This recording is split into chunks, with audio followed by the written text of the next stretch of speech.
एक मंच, दो कलाकार और एक ऐसी अदृश्य लड़ाई जो कभी शब्दों में नहीं लड़ी गई, लेकिन बॉलीवुड के गलियारों में जिसकी चर्चा हमेशा गूंजती रही। एक तरफ थे राजेश खन्ना, बॉलीवुड के सुपरस्टार, दूसरी तरफ थे संजीव कुमार, एक्टिंग की मिसाल।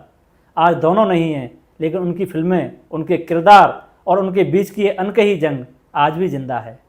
द टाइम्स 24/7 की इस पेशकश में आइए जानते हैं काका और हरीबाई की अनसुनी फिल्मी दास्तान। संजीव कुमार और राजेश खन्ना दोनों ही ITA यानी इंडियन थिएटर एसोसिएशन के सदस्य थे। हालांकि संजीव कुमार गुजराती नाटकों में काम किया करते थे और राजेश खन्ना हिंदी नाटकों में काम करते थे। थिएटर के दिनों में जहां संजीव कुमार अपनी वर्सैटिलिटी की वजह से डायरेक्टर की पहली पसंद थे, तो वहीं राजेश खन्ना उन ढेरों हिंदी थिएटर कलाकारों में से एक थे जो किसी तरह फिल्मों में काम पाने की कोशिशें करते थे। संजीव कुमार और राजेश खन्ना दोनों का ही थिएटर कैरियर एक ही वक्त पर शुरू हुआ। जहां संजीव कुमार एक समय 4 से 5 नाटकों में काम किया करते थे, तो वहीं राजेश खन्ना को बमुश्किल एक नाटक में काम मिलता था। जिस वक्त संजीव कुमार गुजराती थिएटर के बड़े कलाकार हुआ करते थे, उन्हें अवार्ड्स पे अवार्ड मिल रहे थे, उस वक्त राजेश खन्ना एक नाटक में दरबान का रोल कर रहे थे।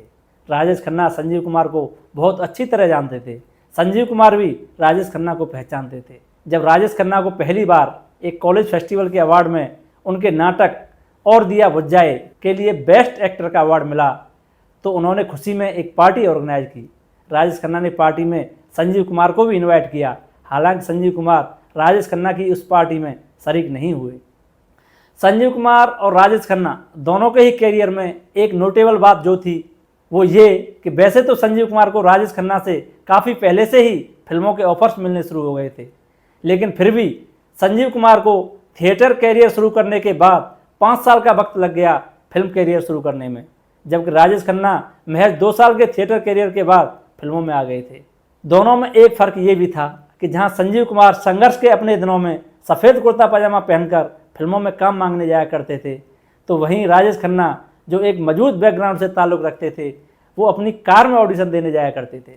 इस एक फ़र्क ने भी इन दो शानदार कलाकारों के बीच कभी दोस्ती नहीं होने दी कि जब महंगा सौदा नाम की एक फिल्म की शूटिंग चल रही थी, तो राजेश खन्ना अक्सर अपनी प्रेमिका अंजू महेंद्रू, जो उस समय उस फिल्म में काम कर रही थी, उनसे मिलने उस फिल्म के सेट पर पहुंच जाया करते थे। लेकिन राजेश खन्ना वहां जाकर कभी भी किसी दूसरे कलाकार से कोई बात नहीं करते थे, वो सिर्फ और सिर्फ अंजू महेंद्रू से ही बात करते थे।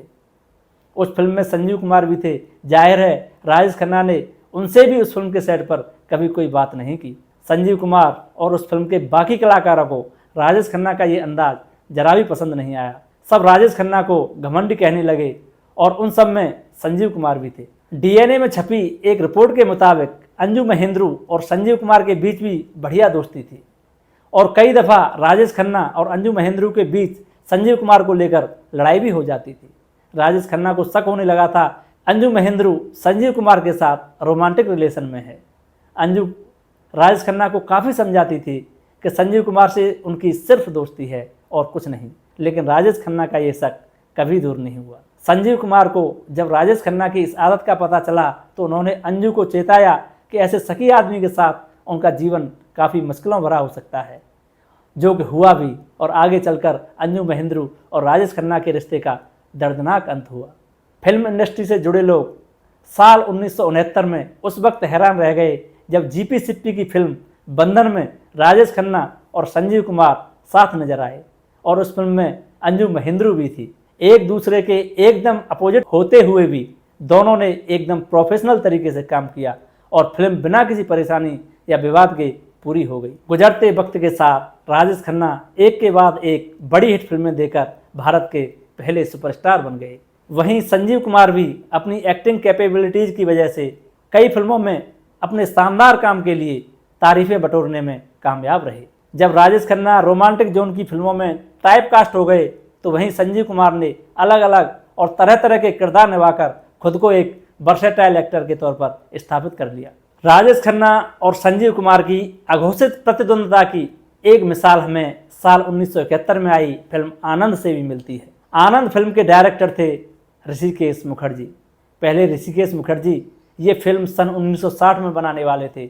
उस वक्त ऋषिदा ने किशोर कुमार को आनंद वाले रोल में और कॉमेडियन महमूद को बाबू मोशाय वाले रोल में कास्ट किया था।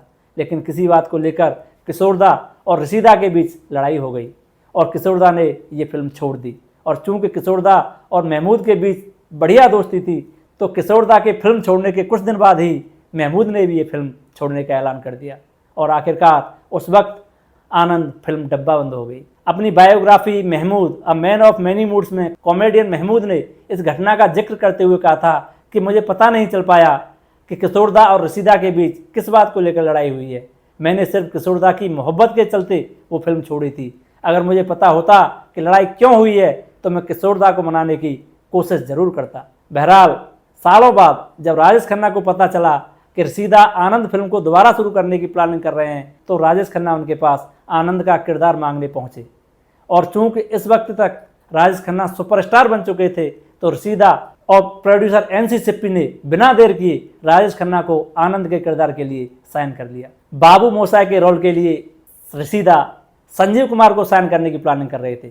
वैसे भी रशीदा संजीव कुमार के साथ सत्यकाम और आशीर्वाद में काम कर चुके थे और वो संजीव कुमार की एक्टिंग पोटेंशियल से अच्छी तरह वाकिफ थे।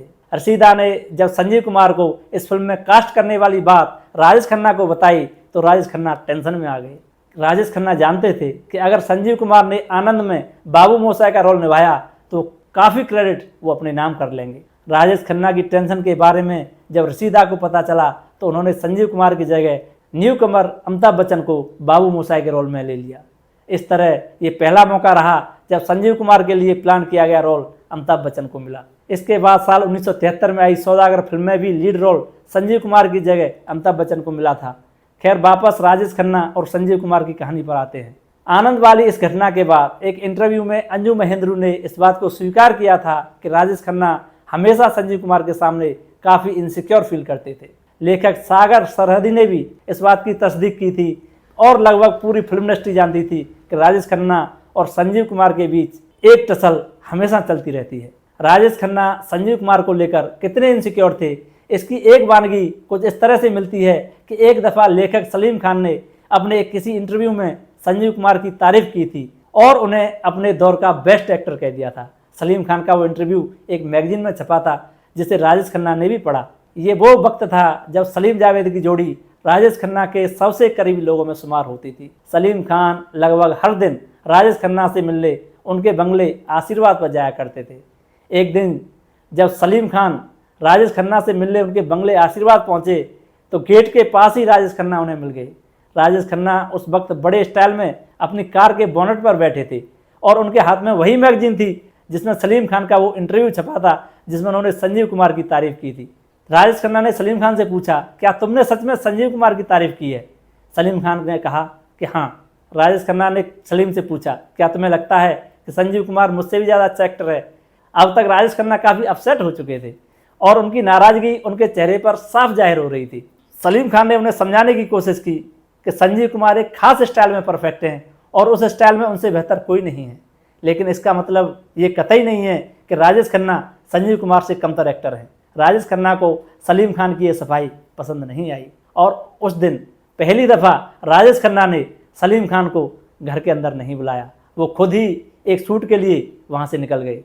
फिर कई दिनों तक राजेश खन्ना और सलीम खान की कोई मुलाकात नहीं हुई। सलीम जावेद की जोड़ी ने जब अमिताभ बच्चन के लिए फिल्में लिखनी शुरू की तो राजेश खन्ना ने इसे अपने साथ धोखा करार दिया। काका यानी राजेश खन्ना और हरीभाई यानी संजीव कुमार के बीच इतनी ज़्यादा टसल होने के बावजूद जे ओम प्रकाश इकलौते ऐसे डायरेक्टर थे जिन्होंने इन दोनों कलाकारों से एक फिल्म में एक साथ काम करा लिया।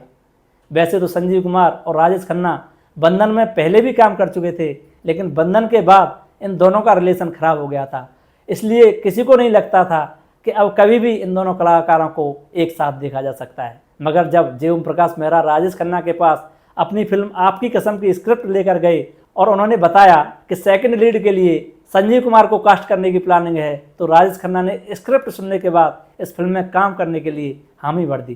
कुछ लोग कहते हैं कि इस फिल्म में संजीव कुमार के होने के बावजूद राजेश खन्ना काम करने के लिए सिर्फ इसलिए तैयार हुए थे क्योंकि इसमें एक सीन था जिसमें राजेश खन्ना को संजीव कुमार को थप्पड़ मारना था। हालांकि जे ओम प्रकाश ने ऐसी बातों को फिजूल बताया था। राजेश खन्ना को स्क्रिप्ट सुनाने और उनकी रजामंदी लेने के बाद जे ओम प्रकाश संजीव कुमार के पास आपकी कसम का ऑफर लेकर गए। हालांकि उन्हें ये डर भी था कि कहीं संजीव कुमार इस फिल्म में काम करने से मना न कर दें, और जे ओम प्रकाश के इस डर की दो वजहें थी। पहली वजह तो ये थी कि वो जानते थे कि राजेश खन्ना और संजीव कुमार के बीच टेंशन रहती है, और दूसरी वजह ये थी कि इस वक्त तक संजीव कुमार भी फिल्मों में लीड रोल करने लगे थे, और जे ओम प्रकाश को लग रहा था कि सेकंड लीड सुनते ही संजीव कुमार फिल्म में काम करने से मना कर देंगे। इसलिए जब जे ओम प्रकाश संजीव कुमार के घर पहुंचे तो उन्होंने स्क्रिप्ट सुनाने से पहले ही संजीव कुमार को बता दिया कि वो उनके पास सेकंड लीड का ऑफर लेकर आए हैं। संजीव कुमार ने पूरी स्क्रिप्ट सुनी और उन्होंने इस फिल्म में काम करने की मंजूरी जे ओम प्रकाश को दे दी। कहा जाता है कि संजीव कुमार ने ये फिल्म सिर्फ इसलिए साइन की थी क्योंकि वो चाहते थे कि राजेश खन्ना के साथ उनकी जो टेंशन है उसे खत्म किया जा सके। आपकी कसम फिल्म की शूटिंग पूरे 10 महीने में कंप्लीट हुई और 1 साल के भीतर ही फिल्म रिलीज हो गई। जे ओम प्रकाश के लिए इस पूरी फिल्म के दौरान वही सीन शूट करना सबसे ज़्यादा चैलेंजिंग रहा जिसमें संजीव कुमार के गाल पर राजेश खन्ना थप्पड़ मारते हैं। ये सीन महबूब स्टूडियो में शूट किया गया था और बिना किसी परेशानी के शूट भी हो गया। राजेश खन्ना और संजीव कुमार ने जे ओम प्रकाश की एक और फिल्म आक्रमण में भी काम किया था, और ये बात सच है कि जे ओम प्रकाश की वजह से ही संजीव कुमार और राजेश खन्ना के बीच दूरियां काफ़ी कम हुई थी। हालांकि 25 सालों तक एक दूसरे को जानने के बावजूद ना तो कभी राजेश खन्ना संजीव कुमार के घर गए थे और ना ही कभी संजीव कुमार ही राजेश खन्ना के घर आए थे। मगर जब सन 1985 में संजीव कुमार की मृत्यु हुई थी तब राजेश खन्ना उनके घर उन्हें अंतिम विदाई देने जरूर पहुंचे थे, और राजेश खन्ना की आंखों में आंसू भी देखे गए थे। आज ना तो हरी भाई इस दुनिया में है और ना ही काका, लेकिन दोनों की फिल्में इन्हें हमेशा अमर रखेंगी। द टाइम्स 24/7 इन दोनों महान कलाकारों को नमन करता है। नमस्कार।